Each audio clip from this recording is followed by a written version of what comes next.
Bonjour à tous, heureux de vous revoir pour une nouvelle séquence.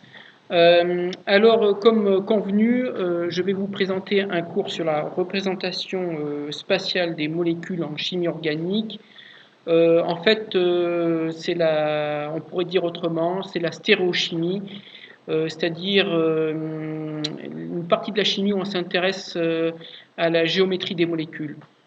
Alors j'imagine que vous pouvez légitimement vous poser la question pour quelles raisons on s'y intéresse. Eh bien la réponse elle est très simple. Ces molécules sont omniprésentes dans le monde vivant, dans notre organisme par exemple. Les molécules comme les sucres, les molécules de sucre comme le glucose, le fructose, le saccharose, ont une géométrie particulière, spécifique. Les acides aminés aussi, qui constituent les polypeptides et les protéines, sont des molécules dont la géométrie est très spécifique. Ce sont des isomères de configuration qui ont des propriétés bien particulières. La nature est ainsi faite. Et enfin, il faut rappeler aussi qu'il y a eu un événement marquant dans l'histoire de l'industrie pharmaceutique avec le plus gros accident industriel et sanitaire de toute l'histoire avec le fameux S-thalidomide. Alors cette molécule était présente dans des antinauséeux qui ont été administrés à des femmes enceintes dans les années 1950. Et puis on s'est rendu compte qu'il avait des effets tératogènes sur le fœtus. Et d'ailleurs on peut voir des images sur Wikipédia de personnes atteintes de très graves malformations. Très peu ont été viables, d'ailleurs, ou ont eu des durées de vie très courtes. Toujours est-il que l'industrie pharmaceutique a mis du temps à reconnaître qu'il y avait un réel problème. Mais bon, ça a été fait. D'ailleurs, c'est à partir de là où des agences sanitaires comme la FDA, la Food and Drug Administration, ont mis en place des protocoles pour tester les effets indésirables des médicaments. Alors, ce sont des chimistes se sont intéressés, comme Kahn, Ingold et Prelog, à la configuration de certains isomères qui comportent des carbones asymétriques. On verra ce qu'est un carbone asymétrique, qui permettent d'identifier certaines molécules et suivant la configuration, la molécule, même qu'elle ait le même nombre d'atomes, le même enchaînement, les mêmes liaisons covalentes qui relient chaque type d'atome, et bien vu qu'elles n'ont pas la même géométrie, elles n'ont pas les mêmes effets biologiques sur les organismes vivants. Voilà. Et d'ailleurs, Prelog, un de ses collègues, ont été récompensés par le prix Nobel de chimie en 19... Très brièvement. Alors pour rappel, je propose quelques petits exercices sur la représentation des molécules. Alors on peut représenter une formule développée, semi-développée ou topologique. Voilà. Suivant le niveau et suivant la taille des molécules, on s'affranchit de représenter certaines liaisons. Par exemple, dans la formule développée, on représente toutes les liaisons et tous les atomes. Voilà, par exemple, la liaison carbone-hydrogène, elle est représentée. Ce qui n'est pas le cas pour la formule semi-développée. On représente que les liaisons carbone-carbone ou carbone-oxygène. Voilà. Et enfin, dans la formule topologique, en plus, on ne représente pas les atomes de carbone ni d'hydrogène, à part ceux qui sont liés aux hétéroatomes comme les atomes d'oxygène ou d'azote. Voilà. Alors voilà la nomenclature de la plupart la nomenclature pour nommer toutes les molécules en chimie organique, ça part de la chaîne carbonée. Voilà, suivant le nombre d'atomes, eh bien, il y a toute une règle pour appeler des atomes. Voilà les fonctions usuelles, alcool, cétone, aldéhyde, acide carboxylique. Bon, je ne m'étends pas dessus. Vous pouvez faire un arrêt sur image ou faire une copie d'écran pour tout noter. Voilà. Alors par exemple, exercice simple, vous pouvez faire, c'est la molécule de styrène, hein, c'est l'un des éléments, c'est l'une des molécules utilisées pour faire le fameux, synthétiser le fameux polystyrène. Voilà. Alors à partir de la formule topologique, là, on doit être capable de compter le nombre d'atomes sans se tromper et d'écrire la formule brute. Voilà. Alors vous voyez que là, il y a un début de perspective de Kram. Bon, par exemple pour le carbone, là on va s'intéresser au carbone tétravalent qui est lié à avec 4 atomes ou 4 groupes de substituants différents, où le carbone est au centre d'un tétraèdre. Voilà. Et donc là, on représente en perspective de Kram. Voilà, donc complétez le tableau ci-dessus. Donc, voilà, un petit exercice sympa pour commencer. Il faut bien maîtriser tout ça. Alors, deuxième paragraphe. Alors là, on parle des centres stéréogènes et de la chiralité. Alors, on définit ce qu'est un carbone asymétrique. J'ai sorti le mot asymétrique tout à l'heure. Bon, un atome de carbone, on sait tous ce que c'est.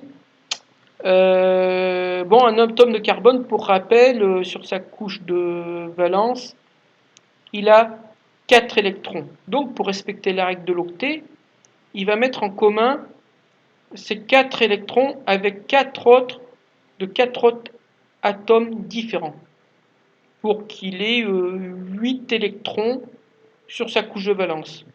Voilà, donc il va faire en fait l'équivalent de 4 liaisons simples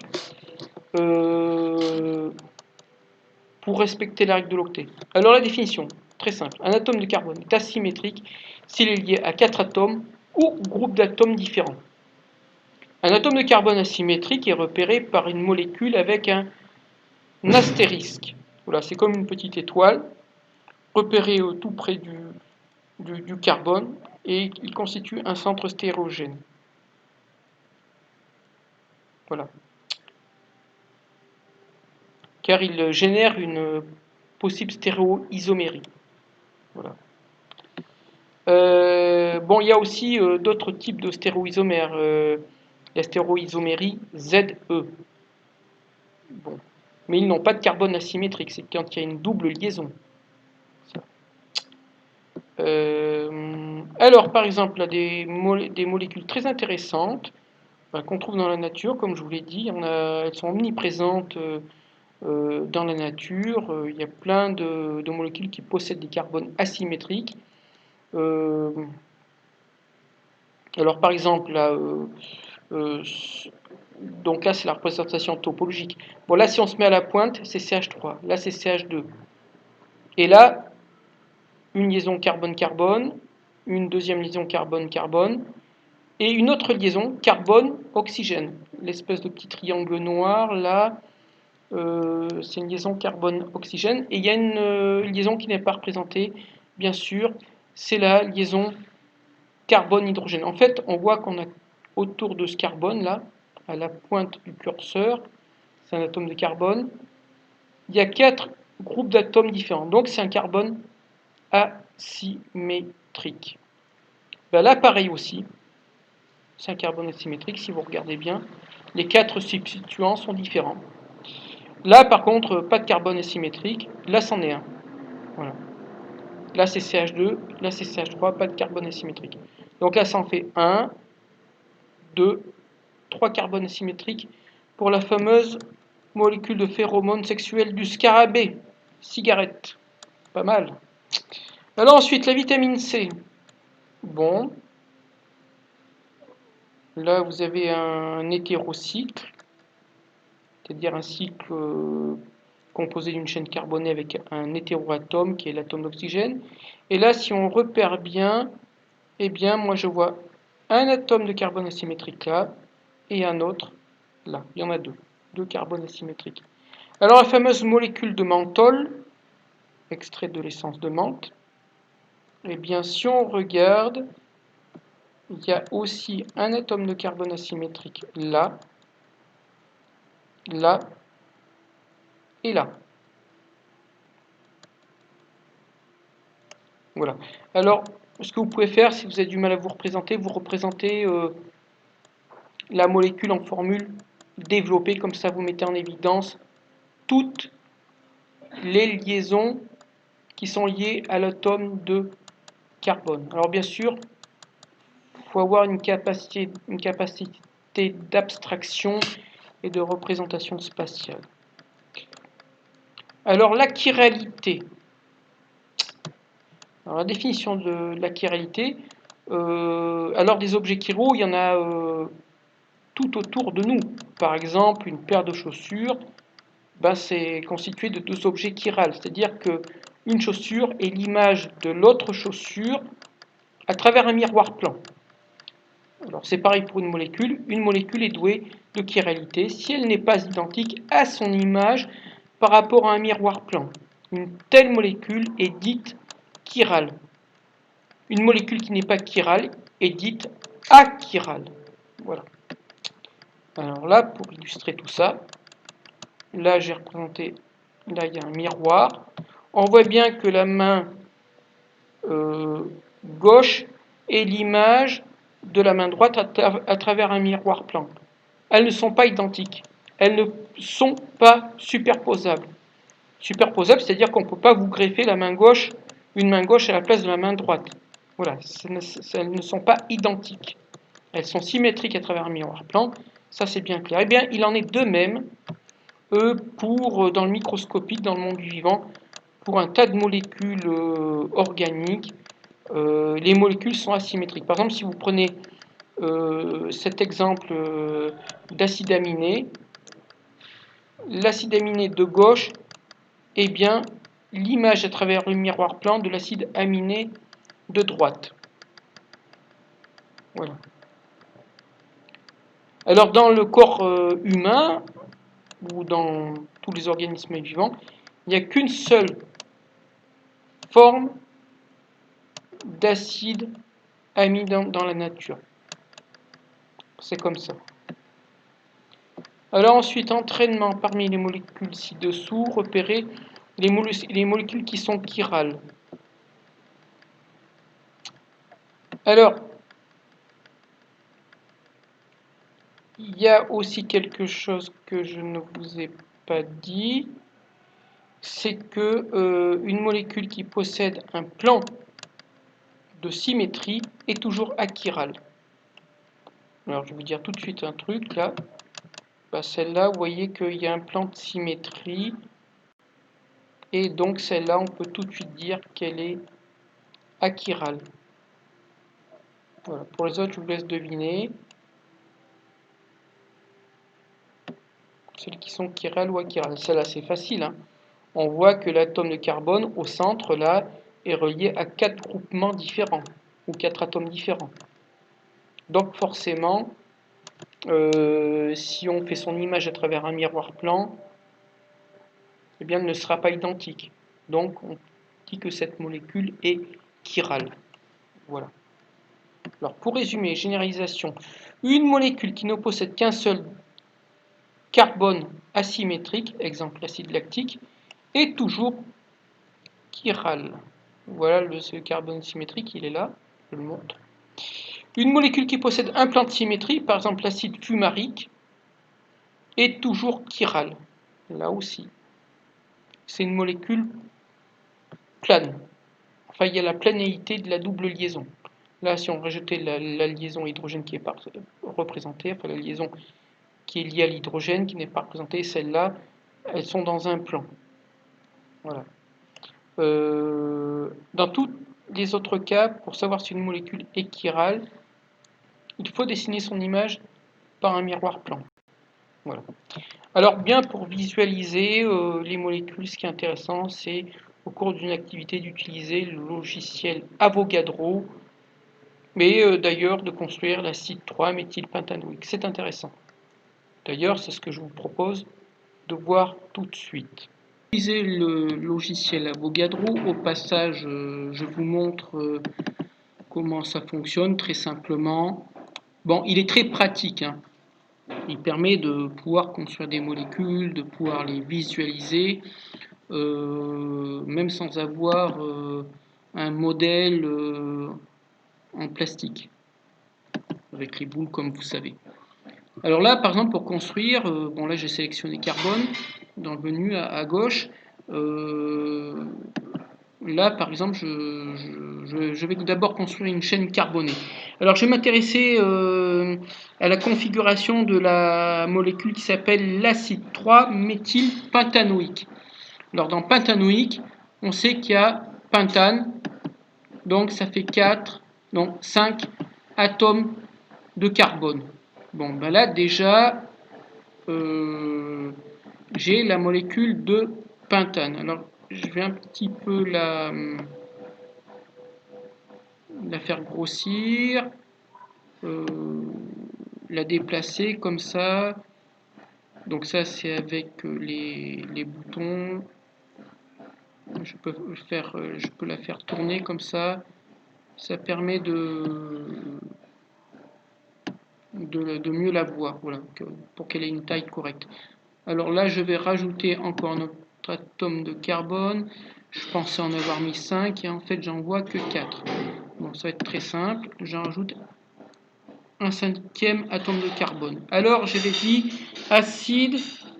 Alors, si on connaît sa nomenclature sur la dénomination des molécules en chimie organique, 3-méthyl, acide 3-méthylpentanoïque, donc il y a le groupement méthyle en position 3. D'accord. Oui ou oui? Bon, alors je mets, alors là, je compte 1, 2, 3. Donc là, je mets le groupement méthyle, je le mets bien là. Voilà, pas de problème. D'accord. Alors, je reviens en arrière. J'ai fait une petite erreur de manipulation. Parce que bon, il faut avoir un peu l'habitude de les utiliser, ces logiciels. Alors, bon, je vais réduire un peu la taille. Voilà. Comme ça. Alors, maintenant, pour finir de construire la molécule, il va falloir ajouter les atomes d'oxygène parce qu'il y a la fonction acide carboxylique. Alors, oxygène, c'est là. Donc, je vais cliquer là. Donc, ça rajoute bien un atome d'oxygène. Alors, la double liaison carbonyl-CO, je vais la mettre là. Et alors, je vais d'abord optimiser la géométrie de la molécule, comme ça c'est mieux, on y voit plus clair. Disons que quand j'optimise la géométrie de la molécule, ça remet les longueurs de liaison, disons, standard, et on les voit bien. Le modèle est un petit peu plus éclaté. Voilà. Alors là, il y a une double liaison carbonyle. Alors normalement, je fais ça, je clique, et je vois bien, là ça fait bien la liaison acide carboxylique COOH. Voilà. Alors, ben là, vous voyez, je recentre un peu la molécule, je la fais tourner. Voilà. On peut la voir sous ses différents aspects. Alors, il y a un atome de carbone intéressant qui est particulier, qu'il faut tout de suite repérer. C'est ce qu'on appelle un carbone asymétrique. C'est celui-là.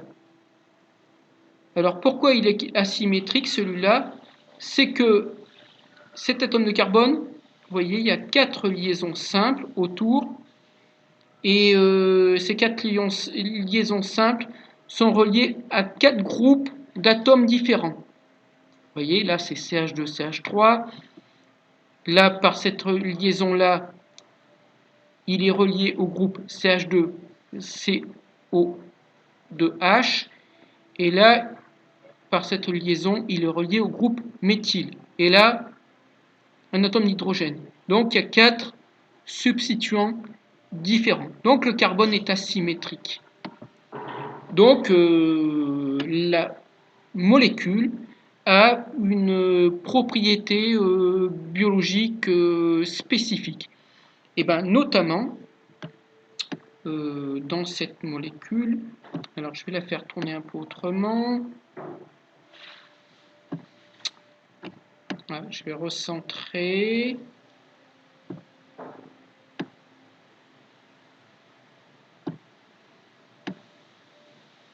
Voilà.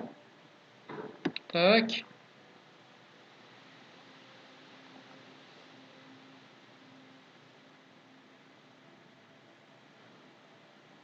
Alors.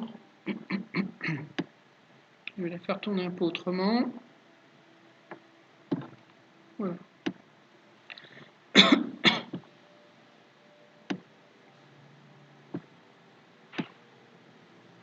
Voilà. Donc le carbone asymétrique, il est bien là.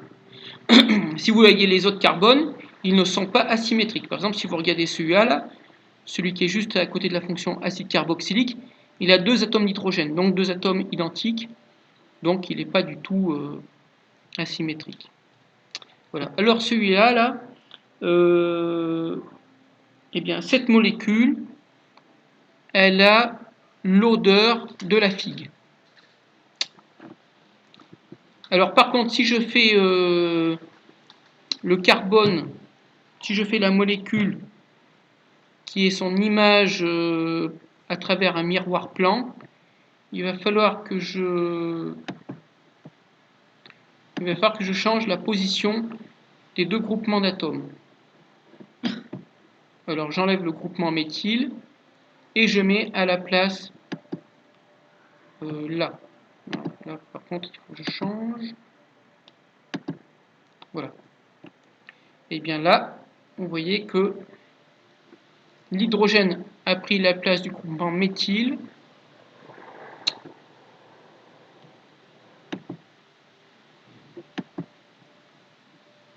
Et le méthyle a pris la place du groupement hydrogène. Voilà. Il y a un changement de position. Alors, je vais optimiser la géométrie de la molécule. Voilà. Alors avant de synthétiser les molécules, par exemple, c'est bien, si on veut construire des nouvelles molécules, avec ce logiciel, c'est très pratique. On voit tout de suite. Cette molécule, j'avais oublié de le dire tout à l'heure, elle a l'acide 3-méthylpentanoïque sous cette forme-là. Elle a une odeur de fromage de style bleu d'Auvergne. Voilà. Alors que si on prend la configuration inverse de ce carbone asymétrique, si on remplace le groupe méthyle et qu'on le met à la place de l'atome d'hydrogène, il aura l'odeur de figue. Donc c'est bien que dans le nez, il y a des récepteurs organoleptiques qui permettent de distinguer différents types de molécules. Et le signal sensitif ne sera pas le même. Alors, troisième paragraphe, isomérie, énantiomérie et diastéroisomérie. Alors, il faut s'accrocher. Stéréoisomérie. Alors, on appelle stéréoisomère, stéro qui vient du grec, veut dire espace. Donc, on appelle stéréoisomère des isomères dont la formule semi-développée est identique, même enchaînement d'atomes, mais qui ne diffèrent que par la disposition de leurs atomes dans l'espace. Là, bon, par exemple, des molécules, ce sont deux stéréoisomères, disposition spatiale des atomes différentes. Bon, là, on passe de l'un à l'autre par rotation autour d'une liaison simple. Donc, ces deux stéréoisomères de conformation, ce sont deux stéréoisomères de conformation, c'est-à-dire deux conformations de la même molécule. Alors ça n'a pas vraiment un grand intérêt pour la chimie pharmaceutique parce que cette rotation, elle se fait en permanence et on ne peut pas isoler deux conformères différents ou deux stéréoisomères de conformation, on ne peut pas les isoler, c'est la même molécule. Voilà. Alors, ce qui va être intéressant, c'est après. C'est ce qu'on appelle les stéréoisomères de configuration. Bon, là, on a deux molécules qui sont composées du même nombre d'atomes, du même type d'atomes, mais on voit que là, le groupe hydroxyle, il est devant le plan de l'écran, alors que là, le groupe méthyle est derrière, et là, on a inversé. Donc en fait, si on retournait la molécule, on pourrait voir que l'une est image de l'autre à travers un miroir plan, et donc on peut dire que ce sont deux stéréoisomères. Voilà, donc je vous laisse noter tout ça. Bon, en fait, je dis plus ou moins la même chose que ce qui est écrit. Alors, on ne passe pas de l'un... Alors, ce qu'il faut retenir, par contre, c'est qu'on ne passe pas de l'un à l'autre par rotation autour d'une liaison simple, comme avec les stéréoisomères de conformation. Les deux molécules ont des configurations différentes. Et là, on dit que ce sont deux stéréoisomères de configuration. D'ailleurs, avec Avogadro, j'étais obligé de détruire un groupement d'atomes, une liaison, pour le remettre à une nouvelle place. Alors, énantiomérie. Alors, on appelle l'énantiomère deux stéréoisomères de configuration image l'un de l'autre par un miroir plan. Alors, le miroir, il est bien là, une molécule comme ça, une autre comme ça. Donc on voit bien que la liaison OH elle est en avant du plan, la liaison là où il y a les pointillés derrière qui relie le groupement méthyle CH3 est derrière. Voilà, donc on voit bien la symétrie par rapport au miroir plan. Alors là, il y a sur le carbone asymétrique, il y a R et S, ça veut dire rectus et la sinister. Ça, c'est avec les fameuses règles qu'ont fixées Kahn, Ingold et Prelog, mais c'est hors programme. On qualifie les énantiomères R ou S. C'est pour ça qu'au départ, j'ai parlé de la S-thalidomide. Alors, configuration, propriété. Les configurations de tous les atomes, de tous les carbones asymétriques sont inversées. Une molécule possède un énantiomère si elle est chirale. Voilà. Alors, définition, on appelle un mélange équimolaire de deux énantiomères est appelé racémique. Alors, souvent en synthèse, il est possible qu'on obtienne un mélange en concentration égale des deux énantiomères. Alors, ça pose un problème parce que souvent en chimie pharmaceutique, par exemple pour l'ibuprofène, eh bien, en synthèse, on obtient un mélange racémique. Bon, il y en a une qui a l'activité biologique et thérapeutique, et son énantiomère, eh bien, n'a aucune activité. Bon, elle n'a aucun effet secondaire, heureusement. Donc, à la limite, on peut vendre le mélange racémique. Mais sinon, il faudrait être capable de les séparer. Ce qui représente une difficulté, c'est de pouvoir les séparer. Alors maintenant, les propriétés physiques, chimiques et biologiques des deux énantiomères. Alors, deux énantiomères présentent des propriétés physiques identiques, hein, température de fusion, d'ébullition. Alors, sauf pour le poids rotatoire de la lumière polarisée, l'un est l'évogire, c'est-à-dire qu'il fait tourner le plan de polarisation de la lumière vers la gauche. Gire, ça veut dire tourner. L'évo à gauche. Et dextrogire fait tourner le plan de polarisation vers la droite. Le plan de polarisation de la lumière. Bon, mais ça c'est un peu pointu. Mais sinon, elle présente les mêmes propriétés physiques. Donc, ce qui fait la difficulté de séparer les énantiomères. Alors, propriétés chimiques. Deux énantiomères possèdent la même réactivité, sauf vis-à-vis des réactifs eux-mêmes chiraux. Alors, par exemple, là, vous avez une molécule chirale, hein, avec les quatre groupes d'atomes différents, avec le carbone asymétrique au centre. Et si par exemple en face, par exemple, on peut imaginer que c'est une protéine d'une cellule du nez, par exemple, et bien là, ça va faire des interactions électrostatiques en fait entre les groupes d'atomes de la molécule olfactive, comme si c'est une molécule volatile, comme l'acide 3-méthylpentanoïque dont je vous avais parlé tout à l'heure. Et bien cette interaction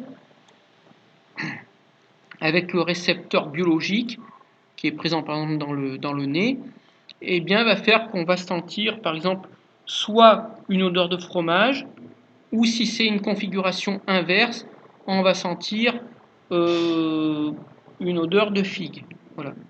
Alors c'est pareil par exemple avec d'autres types de molécules, par exemple avec le limonène. Si vous avez la configuration R ou la configuration S, soit ça aura une odeur d'orange ou une odeur de citron.